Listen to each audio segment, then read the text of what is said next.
Hey there guys, so we are live. Welcome to tonight's live stream. I appreciate you being here. And if you couldn't be here live and you're watching it after the fact, then I do appreciate you checking out this video regardless.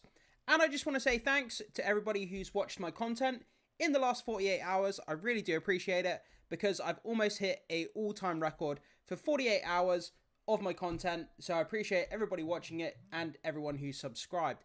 So that really does mean a lot to me, guys. So thank you very much. But for tonight's topics, we're going to be diving into the following. So we're going to be taking a look at the new Furiosa trailer. That looks amazing. Absolutely adrenaline-fueled kind of petro-head Wasteland. Love it. We're going to be diving into all that. Then we're going to be taking a look at some brand new clips of Godzilla x Kong. Some may consider these clips spoilers. I don't really think they're spoilers. They don't give away any of the plot or any of the context. They're fun little clips from the movie.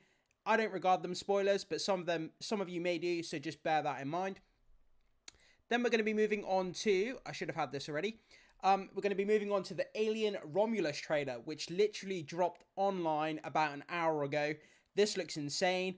I can't wait to see another Alien movie done right, and I think a lot of people are going to be so excited to see Alien back on the big screen and done right. And we're going to be taking a look at this for our main topic tonight. We're going to be diving into Frozen Empire Ghostbusters reviews.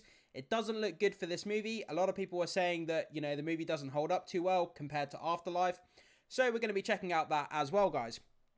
So, like I said, if you are new around here, consider hitting that subscribe button. I appreciate you being here and checking out my content as always. It means a lot to me, guys. So, let's go back and start off with our first topic of tonight's live stream. So, this comes to us from Comic Flick News. So, Anya Taylor-Joy's Wasteland Warrior unleashes vengeance in High-Octane new trailer for Furiosa Mad Max Saga. Yeah, Mad Max. I love Mad Max. It's been around now for years. And High-Octane, fueled adrenaline, kind of in the desert, apocalyptic wasteland. What's not to like about it? You know, crazy action, crazy stunts, crazy vehicles, all the good times that you expect from the theatre. My camera is falling over. I do apologise. Let's see if we can rectify that quickly. There we go. So yeah, let's go down. Let's jump into this article and see what it's all about. And we're going to be checking out that trailer as well, guys. By the way, the new trailer for this Furiosa movie. So start your engines. Warner Brothers has released a full trailer for George Miller's Mad Max Fury Road prequel. I'm not usually into prequels, but this one is kind of an exception. I just like Mad Max. I don't really care about the story. I just like the vehicles, the wasteland, the warlords, everybody fighting in these crazy vehicles. I don't really care all that much about the story. I know some people probably do, but for me, it's more about the cars and the action. I'm not really too fussed on the story. And it finds Anya Taylor-Joy's younger take on Furiosa out for vengeance. So Furiosa, a Mad Max Saga, unveils action-packed full trailer. Anya Taylor-Joy takes centre stage in George Miller's prequel. The first teaser for George Miller's Mad Max Fury Road prequel, now officially titled Furiosa, a Mad Max Saga. Debuted last November during Warner Brothers' CCXP panel. CCXP is the massive convention that they have in Brazil. It's kind of like a Comic-Con, like the San Diego Comic-Con, but they have it in Brazil, and it's quickly becoming one of the biggest pop culture events in the entire world. So look up the CCXP Brazil, Comic-Con if you're interested in attending. It's really, really big. And the studio has finally realized an action-packed full trailer via the sffgazette.com. So the footage finds a young Furiosa, Anya Taylor-Joy, being taken from her home in the green place of many mothers, and is getting swept up in a feud between ruthless warlords Dementis, played by Chris Hemsworth, and Fury Road's main villain, Immortan Joe, this time played by Lachi Hume. Sorry if I'm butchering that name. So this is an odyssey, without question, of someone who's taken from her home and spends the rest of her life trying to get home, Miller tells EW. I don't want to give away too much, but the one thing is, Furiosa, in order to survive as a child in a world that is extreme, she has to have a lot of innate resources. So, what's remarkable is that we see people endure those extremes and still emerge with a degree of human magnificence, the filmmaker continues. Others are crushed by it and lost on the way, so you can see from the behaviour of the mother the sort of things that the daughter inherits in the story. I think we are a product of our parents and those that came before us to some extent. And we take all that material as human beings and negotiate the world. I think that's all of our stories, one way or another, and that's the same in this story. So it's much about, the story is about, you know, Anya Taylor-Joy's Furiosa inheriting her traits of kind of navigating that world. She inherits it from her parents and her ancestors, and that's kind of some of the through points of kind of the story and where we can expect it to go, which is kind of interesting. I kind of like that. So the trailer showcases stunning action sequences, as expected, with Furiosa, Anya Taylor-Joy, embodying the Wasteland warrior style established by Charlize Theron's iconic portrayal in Fury Road. A lot of people were so disappointed that Charlize Theron wasn't coming back to reprise this role. I don't actually know what the reason is that she wasn't asked to come back. But, you know, if we are going to replace her with someone, Anya Taylor-Joy, she's a world-class performer. So you couldn't expect anybody better, in my opinion. We witness Furiosa shaving her head and donning the oil eye mask, fully embracing her transformation. Additionally, there's a tantalizing hint of an alliance forming between Furiosa and Immortan Joe, echoing their dynamic at the outset of the previous film. So, they're all antagonists against each other, Miller says, of this dynamic. Furiosa, as an individual, just happens so much throughout history. I think she is caught up in a conflict between two competing tyrants, let's say, but I think I can say that Dementis is the main antagonist, at least in this story. So Immortan Joe, the the villain from the first movie, he is going to be in here, but he's going to be not going to be the main villain. That's going to be Dementis, played by Chris Hemsworth. He looks so amazing in the trailer. He looks great. I can't wait to see more of him. It looks like he's having a blast playing this character, and I think audiences are going to enjoy that all the more. But for Anya Taylor-Joy's Furiosa to be caught up in a massive kind of war and a feud between these two massive warlords, I think that's a really interesting premise. Obviously, you throw in the vehicle combat and all the craziness of the Wasteland, and I think it's going to be a great time. So let's take a quick look at this trailer. It's not going to be an in-depth mega breakdown, but we're going to go through, have a look at, you know, some of the scenes that we can see throughout the trailer, and let's just have a small kind of take. Let's see what we can take away from it. So obviously we've got Anya Taylor-Joy's Furiosa here, starting off in her home. She's obviously looking for fruit here. Then she is, she's kidnapped from her home by, obviously, I would imagine a henchman who works for one of the warlords. And, yeah, here she is here being stolen from, you know, her homeland. And she's being kidnapped, and she's kind of thrust into this kind of wasteland world of these crazy characters, crazy vehicles. And she has to navigate her way through this kind of apocalyptic wasteland. And we see her here as kind of a young teenager. Got a good sniper rifle. She's got an awesome looking bike here in the background. Obviously taking a pot shot at somebody. And traveling across the wasteland on a bike. We come across Chris Hemsworth here playing Dementis. He looks amazing. Chris Hemsworth, man, he's outside of the Thor character that he's played. He hasn't done that many great roles in my opinion. But this looks like something that people really remember and respect this role. He looks like he's having a great time playing it. And the guy looks fabulous as well. He's got a little bit of like a Thor image going on here with the red cape on his back. But yeah, so there he is again, Dementis. We have a skull in the sand. This one looks amazing, this scene. So we have Chris Hemsworth on this chariot, and the chariot is being pulled by motorcycles. That's so metal. Like, that is literally so metal. A chariot being pulled by motorcycles. This is the kind of iconography, the kind of imagery that I love from these Mad Max films. You never know what kind of vehicles and combinations they're going to come up with, but all of the stuff is just insane. I love it. Again, we've got Dementis. It looks like this is a younger Furiosa, potentially. Then we see her again with the oil kind of across her head, behind the wheel of a car, which looks awesome. Her kind of personal Batmobile by the look of it. It looks like she's being attacked here. Or she's breaking in somewhere. She's hiding behind this wall and loads of flames coming around the corner. Then she's attacking this big rig. She's underneath the big rig, which is kind of cool. Trying to capture this big rig by the look of it. Again, Chris Hemsworth was Dementis here. And don't know who this character is. Like I say, guys, it's not a major in-depth breakdown, but we're just going to go through and have a look.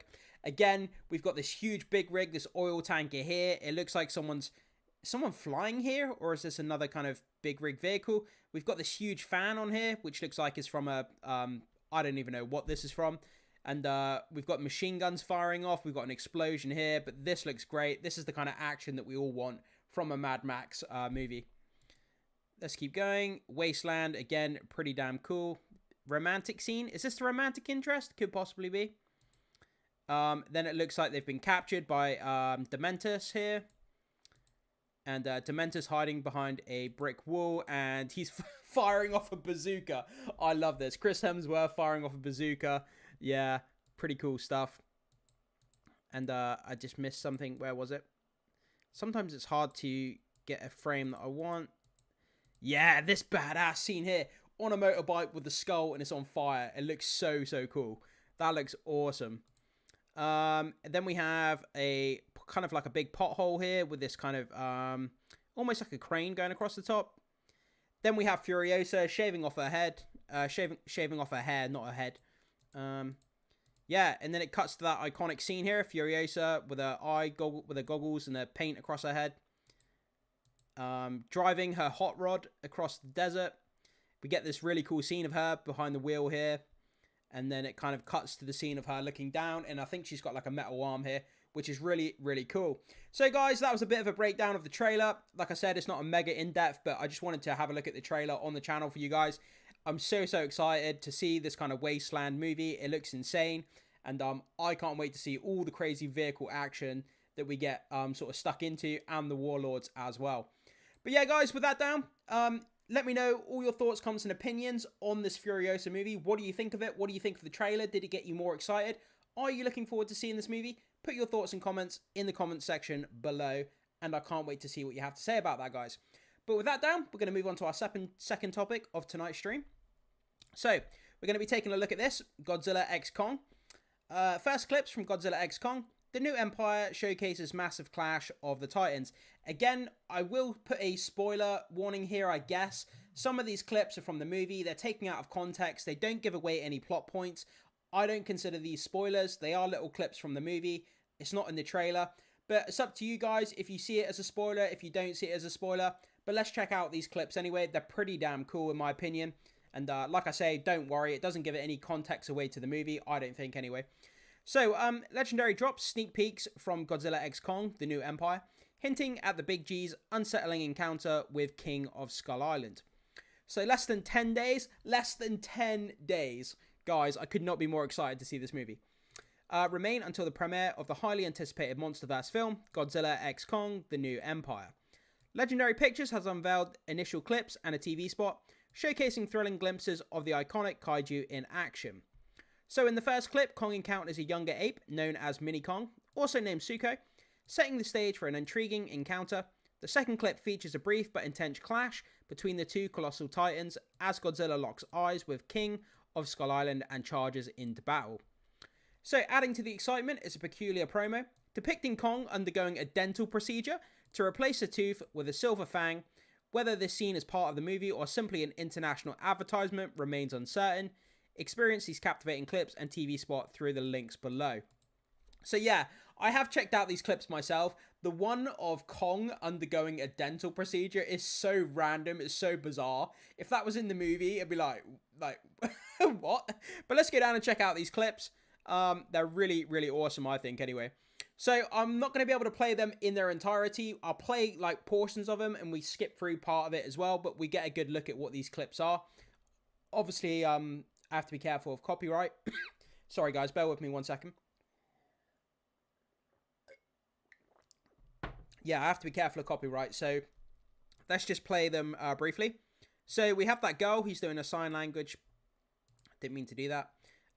We have that girl. He's doing sign language with Kong.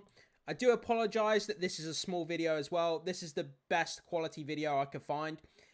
They seem to be really small, low resolution videos. So I do apologize. But yeah, she's doing sign language with Kong.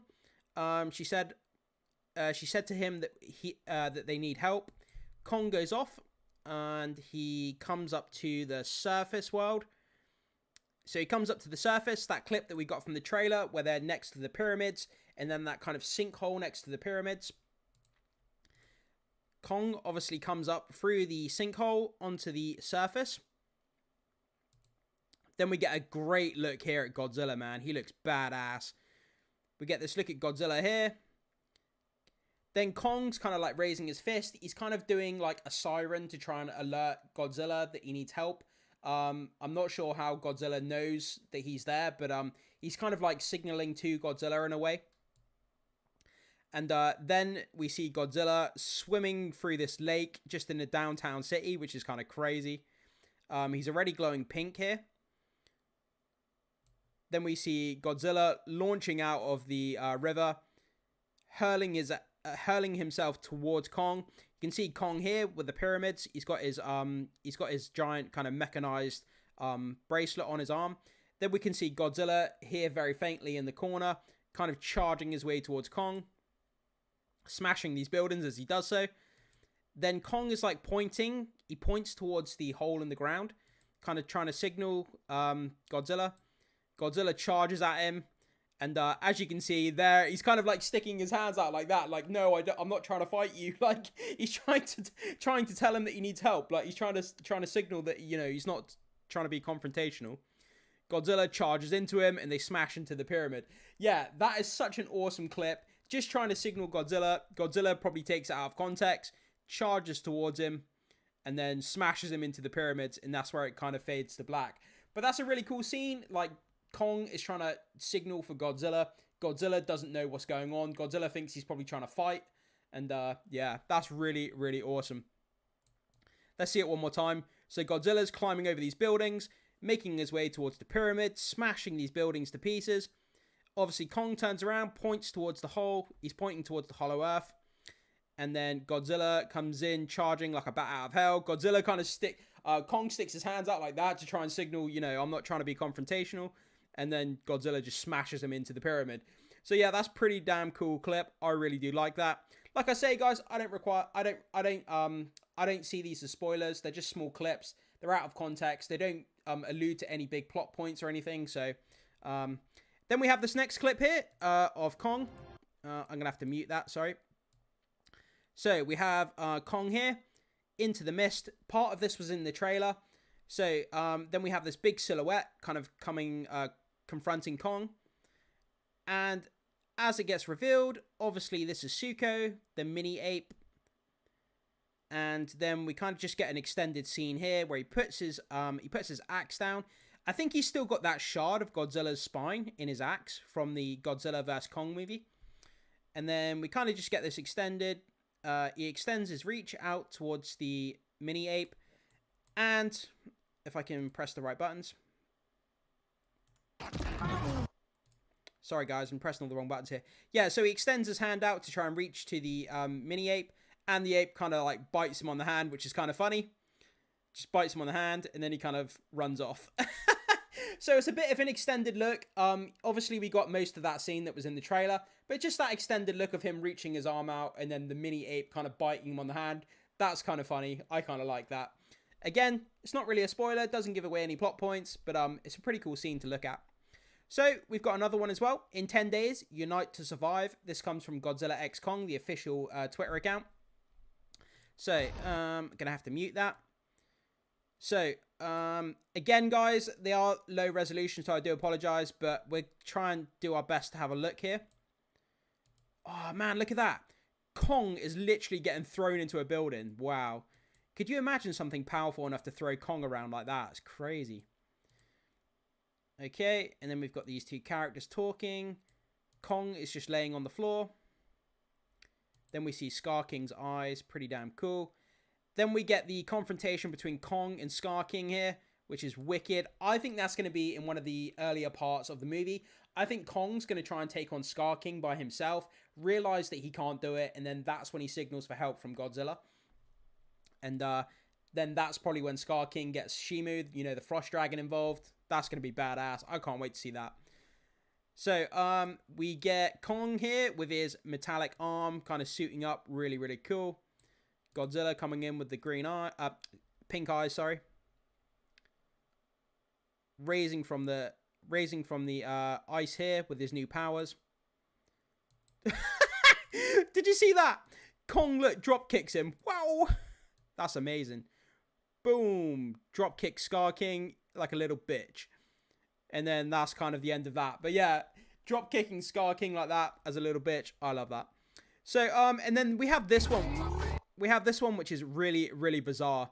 So they literally lower themselves down. They replace a tooth from Kong, which is really bizarre. Look, he's landed on Kong's mouth. and he's literally extracting his tooth out and puts in a metal one. And it's so bizarre. Yeah, look, and then he's got a metal tooth.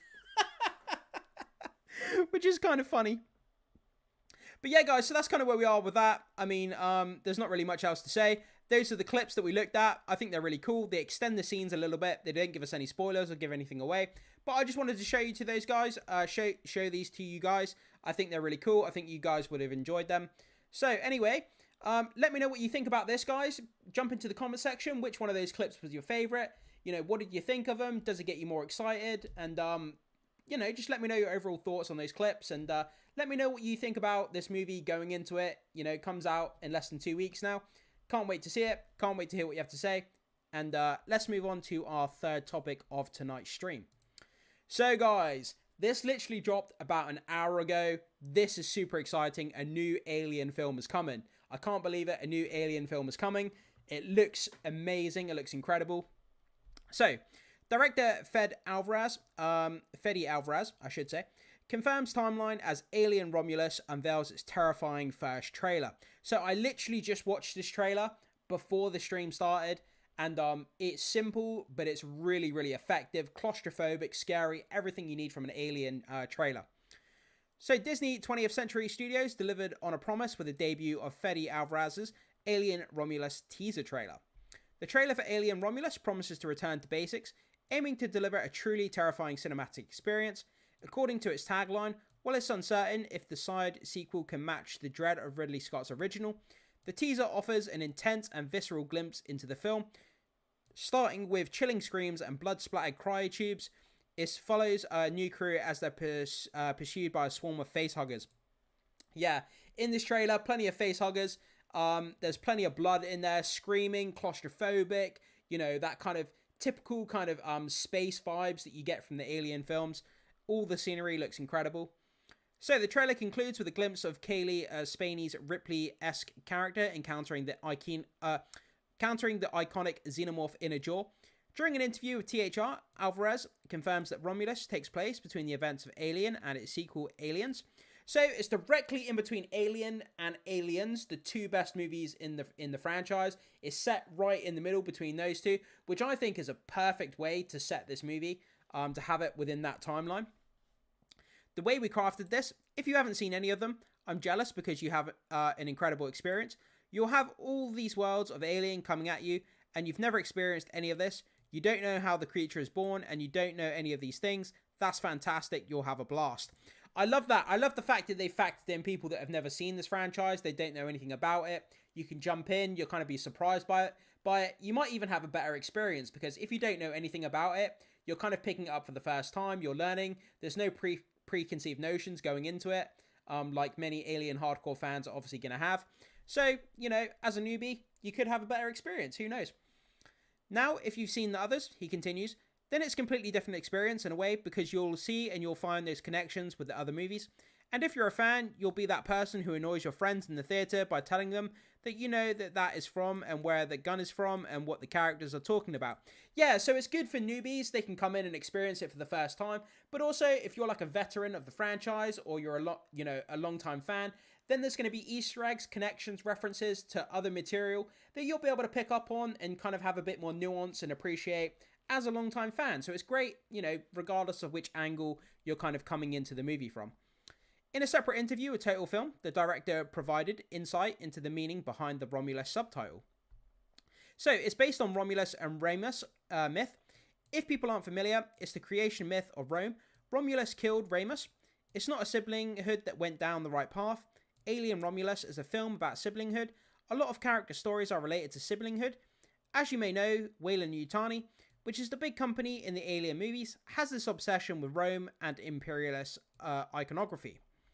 You really have to go deep into the canon, but a lot of the planets and a lot of the names come out of the early Roman Empire, either from rivers or cities, and there's a station where most of the story takes place. It's called the Renaissance Station, and it's made of two big models that are connected. One is Remus and the other is Romulus, and that's as much as I can tell you. So it takes place on a station called the Renaissance, but the part that they're in is called the Romulus. So that's where the movie, subtitle comes from, and the whole kind of you know, playing on the names of the Roman Empire and iconography. So it's pretty damn cool, you know, that he gave us a bit of an explanation, but didn't go too far into it. So, you know, that's where the subtitle comes from. Roman Empire names, and the Roman Empire kind of mythology. And Romulus is the name of that part of the station. So that's really, really cool. So we have the actual, did I put the YouTube trailer in here? I don't think I did. So we have the actual trailer here, guys. We can take a look at it. As I say, I can't play it in its entirety because of copyright, but we can go through and have a look and play a little bit of the clips here and there. So it starts off with this mini spaceship heading towards the largest space station up here from Fede Alvarez, director of Don't Breathe. Don't Breathe was incredible. Guys, if you have not seen Don't Breathe, check it out. Incredible, incredible movie. Evil Dead, the Evil Dead remake, obviously that's an incredible movie. Evil Dead 2013 and then Evil Dead Rise as well. Both incredible movies. Check those out too. Fede Alvarez, man, he's a fantastic actor. He does great with horror movies. And producer Ridley Scott. It's always good to have Ridley Scott in there, you know, a veteran of the franchise.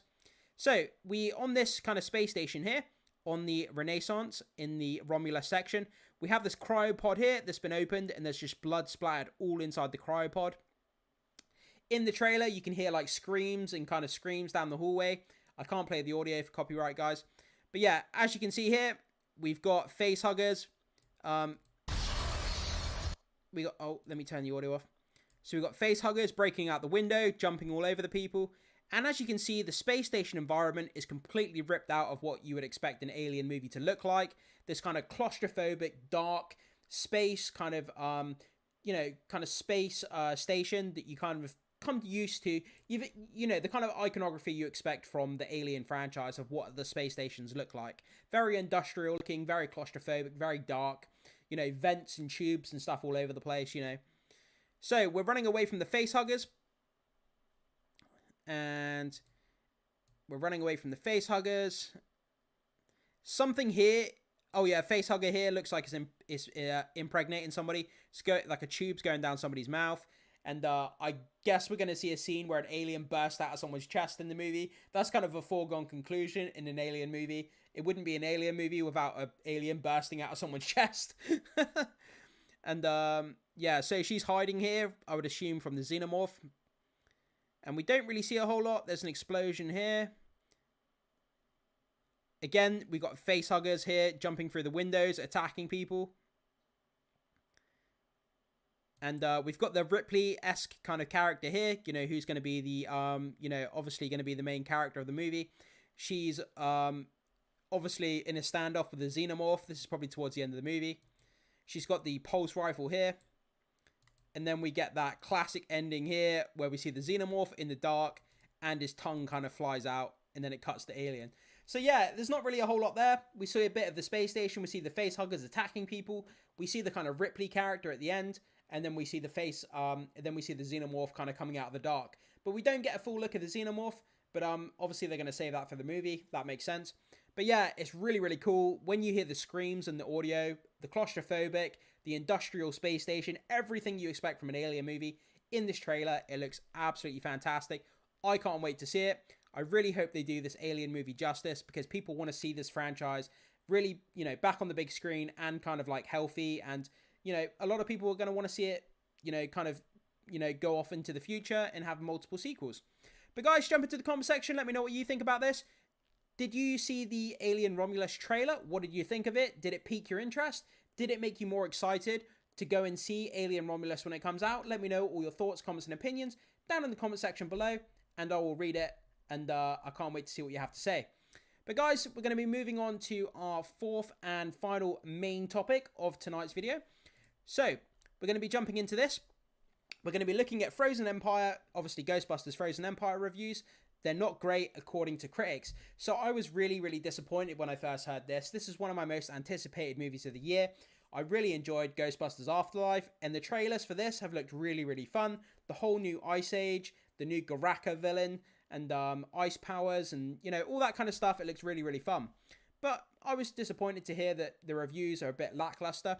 But let's jump into it and see what people have to say in some of these reviews. So Ghostbuster Frozen Empire reviews are in. Mixed reactions dominate initial verdicts on Afterlife sequel. The review embargo for Sony Pictures' Ghostbusters Frozen Empire has lifted, and critics are sharing their opinions on the sequel to 2021's generally well-received Ghostbusters Afterlife.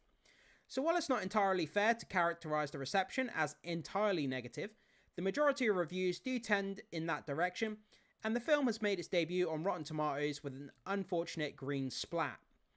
So, with 73 reviews tallied, Ghostbusters Frozen Empire currently holds a 45% rating on the aggregator site. I believe in order for a movie to be certified as, a tomato, I think it has to be 60% or higher. And then to be certified fresh, I think it has to be 80% or higher. I may be incorrect on that, but I know in order for it to be a splat to a tomato, it has to be 60%. I know that's the threshold. So it's missing the threshold by 15%, which is unfortunate. But let's dive in. So explore the reviews and reactions further through the links provided below. So we got some reviews here from the Ghostbusters Frozen Empire and the people that have seen it. So let's jump in and read what they had to say. So from Scott J. Davis, there's lots of fun with Ghostbusters Frozen Empire, but its focus is in all the wrong places. It's overstuffed with too many ideas that don't gel, and the dialogue is poor. Still, Grace and Rudd provide strong turns and is more reminiscent of the cartoon series in its tone. It's great to hear that Grace and Rudd are, some of the good parts. I love Paul Rudd. The guy's charming as hell. He's a great actor. I love to see him pop up and stuff. And he's made this franchise all the better because of it. But yeah, it's unfortunate to hear that the dialogue's not good and it's overstuffed. That's definitely not a good thing to hear. So, from Courtney Howard, without well-drawn characters, meaningful sentiments, and concise conflicts, there's not much holding Ghostbusters Frozen Empire together, but the hope that unsuspecting audiences will readily accept mediocrity, my review on Fresh Fiction TV. So, apparently it's mediocre, there's no meaningful sentiments, concise conflicts, there's not much holding it together. So, it sounds like it's got a very weak kind of underpinning with the dialogue and everything like that, which sounds unfortunate, it really, really does. But nobody's saying anything bad about Paul Rudd, nobody said anything bad about the villains or anything like that, or the CGI or practical effects so far. But it just sounds like the main kind of roots of the movie are just kind of a little bit overstuffed, and maybe the dialogue's not very strong, which is unfortunate to hear. From Zach Pope, Ghostbusters Frozen Empire is entertaining, but frustrating mixed bag, stripping the family drama from Afterlife and substituting for a Saturday cartoon delight, which is fun. Ghosts are great, Grace is awesome, I had fun, but I wanted more. So it sounds like here, stripping the family drama from Afterlife and for a Saturday cartoon. So that's the second time that we've heard now that it's a bit like a cartoon, like its cartoon counterpart. So is it a bit silly, a bit comedic, does it go a bit too far on the comedic kind of stuff and the silliness in order to make it look like a cartoon? It certainly sounds like it. But when they're stripping away the family drama, that doesn't sound too good. Having the family drama kind of put in there, I think is kind of cool. It kind of grounds the story a little bit more with that kind of family connection and playing off of each other. So that's disappointing to hear as well. What I didn't enjoy it as much as Ghostbusters Afterlife, I know I'm an outlier here, I still had fun with Ghostbusters Frozen Empire. So yeah, it sounds like here, it's not the worst thing ever, it's not the best thing ever. They didn't, the sentiment seems to be that it's not as good as Afterlife, but people are kind of getting a little bit of enjoyment, but it's a bit of a lackluster movie in terms of what people were expecting. So, onto this one. Ghostbusters Frozen Empire feels like it's trying to cram 3 movies into one. The main villain's design is awesome, and Kamal Nanjiani is hilarious, but the story and dialogue are weak, the main cast feels underutilized, and they don't explore the new revelations on a deeper level. The main cast feels underutilized. So that's not good. If they're underutilized and, some of the other reviews have also said the dialogue is quite weak. So it sounds like the family drama isn't there. The connections between the family members just aren't there. It's underutilized. It's weak dialogue. The story isn't good. But again, it doesn't say anything bad about CGI. It doesn't say anything bad about, the main the villain or anything like that. It just seems to be focused on the dialogue, the kind of the family connection and stuff like that. But it's a shame to hear this because, like I said, I was so excited to see this, and it's kind of put a damper on it now. I have to be honest. So Ghostbusters Frozen Empire succeeds from a nostalgic standpoint, but the inciting incident doesn't make complete sense, and the resolution even less. The whole felt inconsequential and just another excuse to use these actors while they're still willing to put on the suit again. So it sounds like, from this review, from what I'm gathering, it sounds like the OG cast was shoehorned into the movie, and it doesn't feel like it makes sense for them to be there. It doesn't make complete sense, and the resolution even less. So it doesn't sound like they stuck the landing either. So there's a lot of complaints across the board with weak dialogue, weak character connections, stripping the family drama. You know, the fact that OG cast are there doesn't necessarily make sense. And it sounds like from this review, like I already said, that they didn't stick the landing on the movie either. So all around, it just sounds like there's just weak premise, weak dialogue, kind of everything just a little bit weak, doesn't coalesce much. And that one review that said they're trying to cram 3 stories into one as well, bit overstuffed. So across the board, it all sounds a bit weak. Doesn't sound like the worst thing in the world, doesn't sound like the best thing in the world, just kind of mediocre in the middle, just kind of swimming around, you know. But it's not what you want to hear, because I thought this was going to be awesome. So, here we've just got the synopsis for the movie. Everybody knows it. Iconic city firehouse. You know, obviously, the Death Chill, Ghostbusters, new and old, must join forces to protect their home. We've got Garaka, the new ice villain. The Ice Age is coming. We all kind of know the story, so I'm not going to go into all of that. Directed by Gil Keenan. Are you looking forward to the new Ghostbusters movie? Drop a comment below. I was looking forward to it. I'm still going to watch it, but you have to admit, when you see reviews like this coming out that are a bit lackluster, again, not saying it's the worst thing in the world, not saying it's the best thing in the world, but kind of sitting in the middle, mediocre, and it doesn't sound as though people are enjoying it as much as what they did with Afterlife, which is a shame. But, you know, everybody, you know, art hits everybody in different ways. So I may enjoy it more than what these people did. They may not like it as much as what I do. So you never know. I could go and have the best time of my life, but you can only find out by watching the movie. But it's definitely kind of decreased my excitement. I can't lie. It definitely would when you hear these kind of reviews. But guys, jump into the comment section. Let me know what you think about these reviews. Obviously, if you want to read even more reviews and go even more in depth into the review process, go over to Rotten Tomatoes. There's all the reviews on there, 70 plus reviews you can read for yourself if you want to read more of them and get a more in-depth analysis of the reviews. But we just read 5 of them here to get an overall kind of story. But it just seems across the board that everything is weak within the movie, which is not good. But like I say, jump into the comment section. Let me know what you think about this. Has it dampened your excitement after hearing these reviews? Or do you not really care and you're going to go and watch it anyway? Let me know what you think, guys. Can't wait to hear from you. And that's going to be the last topic of tonight's video. So I appreciate everybody being here, taking the time to come and talk movie news with me in this live stream. And like I say, if you're watching it after the fact, when I'm not live, I really do appreciate you being here. Anyway, guys, I never trust critics. The movie is one of my most anticipated films of the year. Yeah, Wolf Hunter, I really do appreciate that. I was just about to finish, but it's all good. I'll respond to your question before I finish. Yeah, critics, some critics are biased, some critics aren't, depending on who they're paid by and depending on which affiliations they have with different production companies. I completely understand that. But, you know, we just have to look at these critic reviews and take from it what we want. If you want to trust them, if you don't want to trust them. But some people, you know, they use them as gospel. You know, they take them at their word. And, you know, for me, it's dampened my excitement of the movie, which is unfortunate. But that's where we kind of are. But yeah, cheers for being here, Wolf Hunter. I appreciate your question. Tune in tomorrow, 7 p.m. GTM time, my friend. And there'll be another stream with another set of movie topics we're going to be talking about. And thank you so much for being here. And I will see you guys soon.